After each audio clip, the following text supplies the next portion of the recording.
Right, it's a quick and easy way you can make an intruder alarm. Just take a metal tin and with a door handle what comes down, put another tin on the floor or something for it to bang against. Put this on the handle,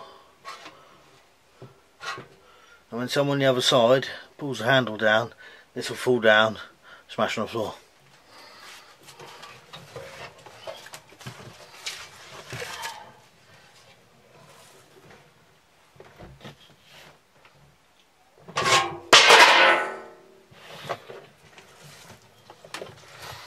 That might give you enough time